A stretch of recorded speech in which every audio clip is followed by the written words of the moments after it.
नमस्कार. बिहार न्यूजच्या सत्ताचक्र या कार्यक्रमात आपल्या सर्वांचं स्वागत. आज आपण चर्चा करणार आहोत माजी आमदार आणि राष्ट्रवादीचे जिल्हाध्यक्ष दीपक आबा साळुंखे पाटील यांच्याशी. आबा नमस्कार. नमस्कार.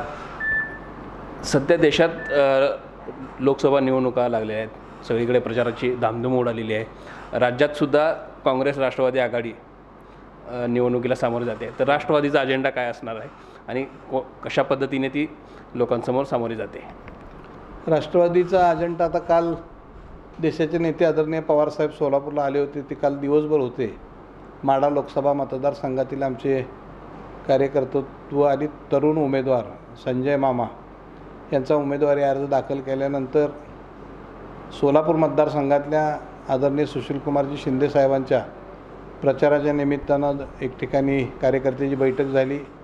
त्याच्यानंतर सोलापूर शहराचा जो इतिहास आहे हातमाग यंत्रमाग विणकरा लोकांचा, त्याही सगळ्या प्रमुख मंडळींच्या ठिकाणी आदरणीय पवारसाहेबांनी शिंदेसाहेबांच्या प्रचाराच्या निमित्तानं त्या ठिकाणच्या अडीअडचणी समजून घेतल्या आणि संध्याकाळी अतिशय मोठी सभा शिंदेसाहेबांच्या प्रचाराच्या दरम्यान झाली. त्यामध्ये राष्ट्रवादीचा अजेंडा नेमका कुठला आहे, राष्ट्रवादी कुठल्या दिशेनं या राज्यामध्ये प्रचार करते हे आदरणीय पवारसाहेबांनी आपले स्वतःच नेत्यांनी सांगितलेलं आहे की राष्ट्रवादी नेमकी कुठल्या भूमिकेवर या ठिकाणी काम करते. मोदी सरकारनं गेल्या 5 वर्षाच्या काळामध्ये कशा पद्धतीनं या देशातल्या जनतेची मोठ्या प्रमाणावर फसवणूक झालेली आहे. जगाच्या बाजारामध्ये भारताचं रुपयाची किंमत असेल, भारतीयाची पत असेल, ह्या सगळ्या गोष्टी आपण जवळजवळ 25 वर्ष देश साधारणपणाने या मोदीच्या काळामध्ये मागं गेलेला आहे आणि या सगळ्या गोष्टीमध्ये परिवर्तन पुन्हा एकदा गांधी नेहरूंचा हा देश आहे, मोठ्या विचारवंतांचा हा देश आहे आणि या देशामध्ये अशा पद्धतीनं अराजकता जी माजलेली आहे. RBIचे गव्हर्नर या ठिकाणी राजीनामा देतात. उर्जित पटेलांनी राजीनामा दिला.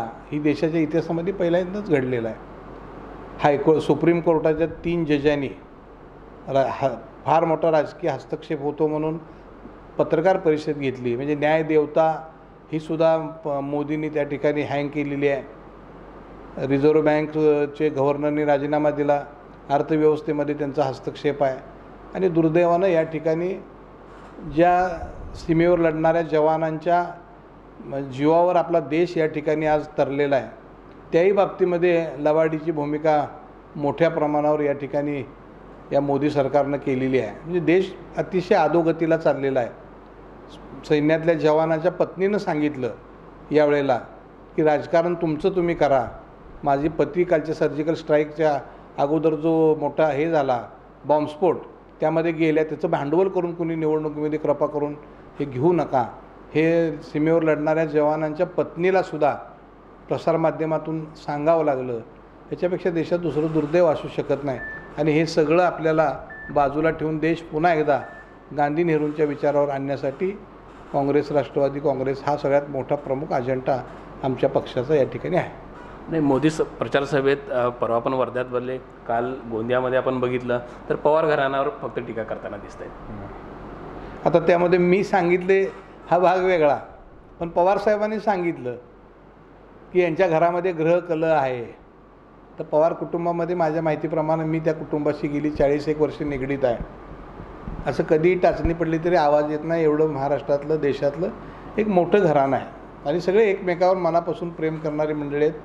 आणि देशातलं असं एकमेव घराणं आहे की दरवर्षी दिपवळीला जेवढे सगळे त्यांचे घरातले कुटुंब, कोण अमेरिकेत आहे, कोण परदेश स्थायिक आहे आणि इतर सगळ्या राज्यामध्ये त्यांच्या मुली, भाच्या, सुना, नातवंड, ही सगळी 300-350 जण दिपवळीला एक ठिकाणी येऊन 4-5 दिवस ही दिपवळी एकोप्यानं एका मनानं एक ठिकाणी प्रत्येकाच्या घरी रोज एक दिवशी जेवण असतं. असं आनंदी एकोप्याचं कुटुंब माझ्या माहितीप्रमाणे या महाराष्ट्रामध्ये, आता ही मोठ्या कुटुंबाची पद्धत कमी होत चाललेली आहे, पण पवारसाहेबांच्या कुटुंबामध्ये अशा प्रकारचं कुठलंच कलह कधी दिसला नाही. आणि आदरणीय पवारसाहेबांनीच काल सांगितलं की ज्या मोदीला स्वतःचंच कुटुंब नाही, त्याने इतराच्या कुटुंबाची पंचायत करायची काय आवश्यकता नाही किंवा त्यातलं त्यांना फारसं कळतं असं मला वाटत नाही. हे उत्तर आदरणीय पवारसाहेबांनीच दिलेलं आहे. नाही, परंतु मोदी का करतात टीका? गांधी घराणा असू दे किंवा पवार घराणा, त्यांच्याकडे विकासाचा मुद्दा नाही आहे काय? आता असं आहे, पवारसाहेबांनी कालच सांगितलं की मोदींनी मला गुरु म्हणलं आणि माझी करंगळी धरून मी राजकारणात आलेलो आहे. तर आता माझी करंगळी सांभाळण्याची वेळ माझ्यावर आलेली आहे. आणि खरं तर मोदी देशाचे पंतप्रधान आहेत. देश त्यांच्या ताब्यात 5 वर्ष आपल्या जनतेनं दिलेला आहे. तर मोदीसारख्या माणसांनी देशाच्या विकासाच्या मुद्द्यावर बोलावं. वैयक्तिक कुटुंबावर टीका करणं की भाऊबंदकीचा भाग झाला, असं कधी मोदीच्या कुटुंबावर कधी पवारसाहेबांनी, राहुल गांधींनी कधी टीका केली नाही. मोदीने द्यावं ना उत्तर. राफेलच्या प्रश्नामध्ये किती लबाडी करावी. 300-350 कोटीचं विमान तुम्ही 1600 कोटीला नेलं, दिलं अंबानीच्या कंपनीला. कंपनी 2 महिन्यापूर्वी रजिस्टर झाली. 4 महिन्यापूर्वी रजिस्ट्रेशन झालेल्या कंपनीला एवढं मोठं कंत्राट दिलं. त्यामध्ये 1100 कोटी रुपयाचा एका विमानाच्या मागं फरक आहे. केवढा मोठा भ्रष्टाचार आहे. आणि सत्तेच्या जीवावर हे मोडून घालून लोकांना, आता तुम्ही बघितलं गोव्याला 1 नंबरचा पक्ष काँग्रेस पक्ष होता. खरं तर वास्तविक काँग्रेस पक्षाला पहिल्यांदा मुख्यमंत्री करायला संधी द्यायला पाहिजे होती. तिथे असंच सत्तेचा गैरवापर केला, पैशाच्या बळाचा वापर केला. आणि अशा पद्धतीनं सत्ता कशा पद्धतीनं टिकवायची, साम धाम दंड भेद ह्या सगळ्या गोष्टी. आणि अशामध्ये हे माहूर आहेत. म्हणजे माझ्यासारख्या कार्यकर्त्याला, एक राष्ट्रवादी काँग्रेसचा सर्वसामान्य कार्यकर्ता म्हणून माझ्यासारख्या कार्यकर्त्याला या ठिकाणी आता भीती वाटायला लागलेली आहे की भविष्यकाळामध्ये या भारत देशाचं होणार काय. आणि म्हणून आम्ही सगळीच मंडळी सांगतो की या वेळेला जर मत द्यायला तुम्ही चुकला तर तुम्ही या देशाला मुकला, अशी परिस्थिती यावेळी होणार आहे. आणि म्हणून या देशातल्या जनतेनं यावेळेला शहाणं व्हायला पाहिजे. आणि लोकशाहीकडे जाणारा पक्ष आहे, हुकुमशाहीकडे जाणारा एक पक्ष आहे आणि लोकशाही जपणारा एक पक्ष आहे. तर लोकशाही जपणाऱ्या पक्षाला आपण जायचं का हुकुमशहाच्या ताब्यात परत देश द्यायचा, ही निर्णायक लढाई आहे. म्हणून जनतेनं यावेळेला जागरूक असलं पाहिजे, असं माझं मत आहे. नाही, आत्ता आपण म्हणलात की आपण साम दाम दंड भेद. महाराष्ट्रात सुद्धा अनेक काँग्रेस राष्ट्रवादीमधली बडी घराणं, त्यांच्यातल्या मुलांना ते भाजपमध्ये प्रवेश देत आहेत, त्यांना उमेदवारी दिली जाते आणि भाजप सोडणाऱ्यांना धमक्या दिल्या जात आहेत. हे कशाचं प्रतीक आहे? आता असं आहे, सोलापूर जिल्ह्यामध्ये मोहिते कुटुंबानं भारतीय जनता पक्षामध्ये प्रवेश केला. संजय मामाने आपल्या भाषणामध्ये आमच्या माड्याच्या उमेदवारांनी सांगितलं आणि त्यांनीही सांगितलं की आम्ही अमुक अमुक गोष्टीसाठी गेलो. खरं तर आता मी टीका टिप्पणी अजून करायचं नाही असं ठरवलेलं आहे. विखे पाटील गेले, विखे पाटलांचे चिरंजीव गेले, आणखी काय आमच्यातली मंडळी कल्याणराव काळे गेले. तर येणाऱ्या प्रत्येक माणसाला चंद्र, तुला काय पाहिजे मुख्यमंत्र्यांनी विचारायचं. माझ्यासारख्यानं सांगितलं की मला चंद्र पाहिजे, तुला चंद्र दिला. अशा प्रत्येकाला नादाला लावायचं. काय त्यांच्या संस्था, शेवटी संस्था आहेत, ह्या संस्थेला चढ उतार असतो. काही अडचणीतल्या संस्थेला वेटीला धरायचं आणि त्या माणसाला जबरदस्ती आपल्या पक्षामध्ये आणायचं आणि त्याला काय आश्वासनं द्यायची. आणि म्हणून या सोलापूर जिल्ह्यामध्ये या प्रवेशानं भविष्यकाळातलं निम्म मंत्रिमंडळ ह्या सोलापूर जिल्ह्यात त्यांनी भविष्यकाळात देणार आहे. आणि 10-20 विधान परिषदेचे आमदारसुद्धा 10-12 जण या राज्यात, या जिल्ह्यात होतील, अशा प्रकारचं आश्वासनं यांनी दिलेली आहेत असं समजतं.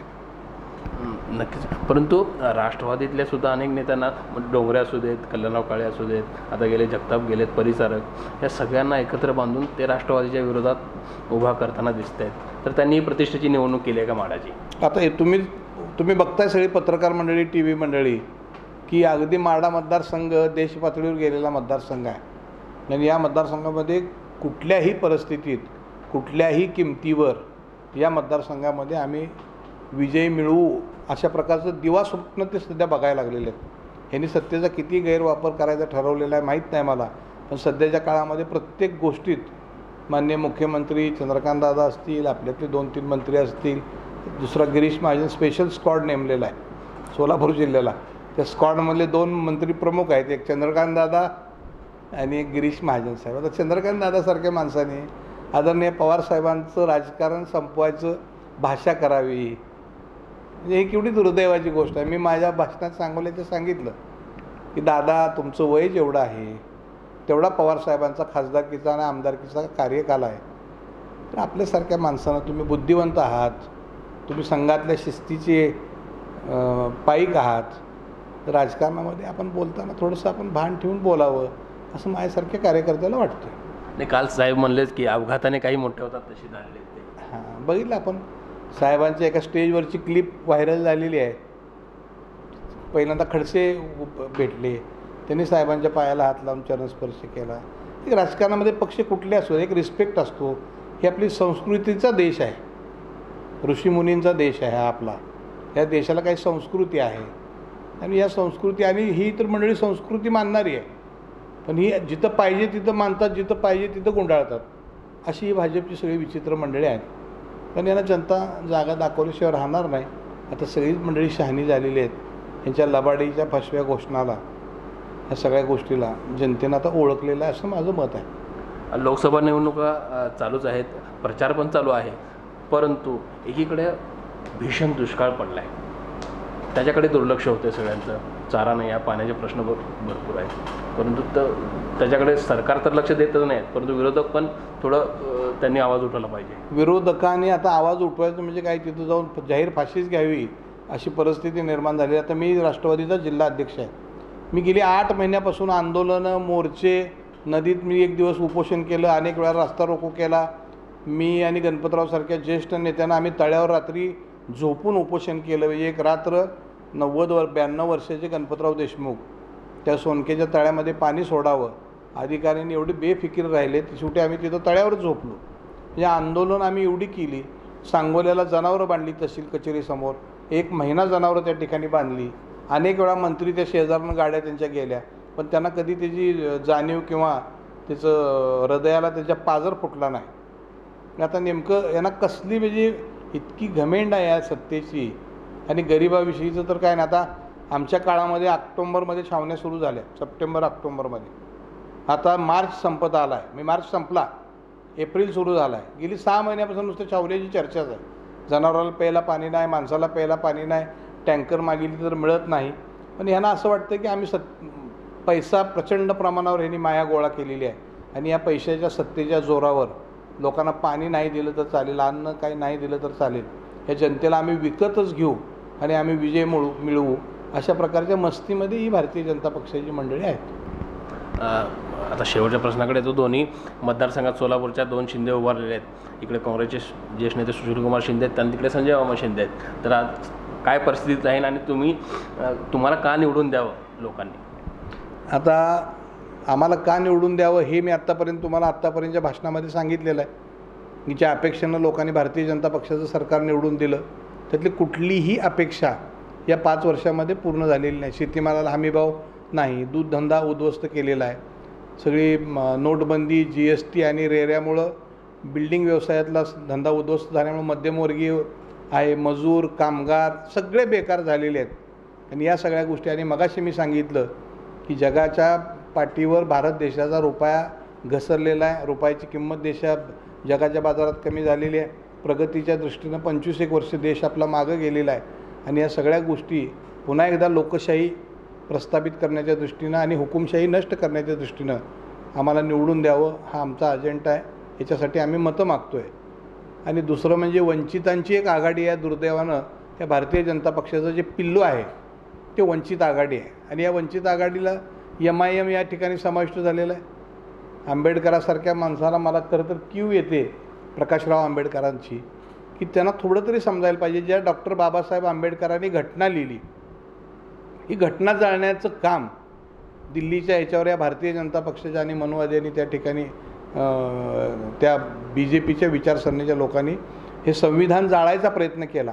आणि दुर्दैवानं अशा पक्षाला फायदा होण्यासाठी प्रकाश आंबेडकर आणि इतर सगळे ती मंडळी आहेत, वंचित विकास आघाडी, ह्यांनी त्यांचं एक भारतीय जनता पक्षानं काँग्रेस, राष्ट्रवादी काँग्रेस पक्षाच्या जागा कमी व्हाव्यात म्हणून ही वंचितांचे नाव देऊन एक आघाडी केलेली आहे. तर ही आघाडी खरं तर भारतीय जनता पक्षाचं एक पिल्लू आहे, हेही जनतेला या ठिकाणी कळालेलं आहे. आणि म्हणून आंबेडकर स्वतः या सोलापूर जिल्ह्यामध्ये उभे आहेत. शिंदेसाहेबांच्या बाबतीमध्ये ते आपल्या ह्या भागाचे सुपुत्र आहेत. दुसरं भारतीय जनता पक्षानं उमेदवार उभा केला आहे, ते एक मठाधिपती महाराज आहेत. वास्तविक राजकारणामध्ये एखाद्या सक्षम तरुणाला, एखाद्या चांगल्या काम करणाऱ्या कार्यकर्त्याला संधी दिली असती तर आम्हालाही बरं वाटलं असतं. पण शेवटी त्यांना कुठं माणूस मिळेना म्हणून एका महाराजाला त्यांनी त्या ठिकाणी उतरवलेलं आहे. आता महाराज म्हणल्यानंतर धार्मिक भावना आहेत, लोकांच्या एक श्रद्धेचं स्थान आहे. आता त्या माणसाला त्यांनी उतरवलेलं आहे. जातीची राजकारणं, समीकरणं ही सगळी जुळवाजुळवी करायची आणि सत्ता कशी काबीज करायची यामध्ये माहूर असलेली मंडळी आहेत. पण मला निश्चितपणानं वाटते ग्रामीण भाग याला चांगला जोडलेला आहे.